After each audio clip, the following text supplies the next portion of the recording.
நான் எங்க நின்னுட்டு இருக்கேன்னா Tirunelveli heart of the city, அதுல மைய பகுதி, டவுனோட மைய பகுதி நயினார்குளம் வாசல்ல, நயினார்குளம் மார்க்கெட் வாசல்ல நிக்கிறேன்.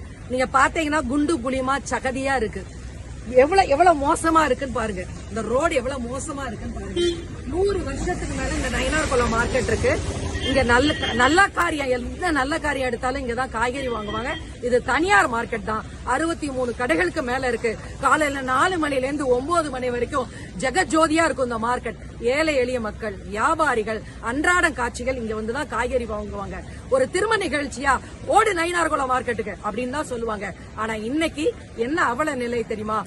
மாநகராட்சி பேட்டையில ஒரு கனரக மைய வாகனம்னு ஒண்ணு உருவாக்கி இருக்காங்க.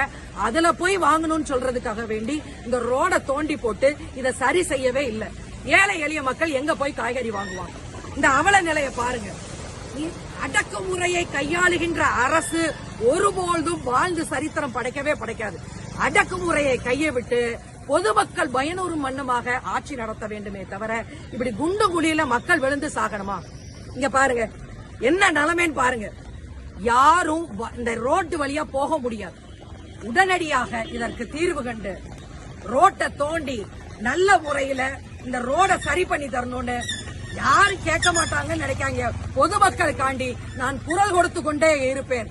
எல்லாருமே ஓட்டு போட்டா போதும் 2026ல அன்னைக்கு பாத்துக்கலாம்னு நினைக்காதீங்க. இந்த பதிவு 2026 சட்டமன்ற தேர்தலில் பிரதிபலிக்கும். வியாபாரிகளே, பொதுமக்களே, ஏழை எளிய மக்களே, அன்றாட காட்சிகளை எழுதி வச்சுக்கோங்க. இத பார்த்து ஒவ்வொருத்தரும் நீங்க ரோட்ல இறங்கி போராடணும். இது மாநகராட்சிக்கு மட்டுமல்ல, ஏழை எளிய சாமானிய மக்கள், உங்க கையில ஓட்டு வச்சிருக்கிற எல்லாரும் இத பார்த்து உங்களுக்காண்டிதான் இந்த மலையில நின்று குரல் கொடுக்கிறேன். எழுதி வைத்துக் கொள்ளுங்கள். 2026 சட்டமன்ற தேர்தலில் இது எதிரொலிக்கட்டும். பொதுமக்களின் கோரிக்கையை செவிமடுக்காத அராஜக ஆட்சியை எதிர்த்து நான் போராடி கொண்டே இருப்பேன். மக்களுக்காண்டி குரல் கொடுத்து கொண்டே இருப்பேன்.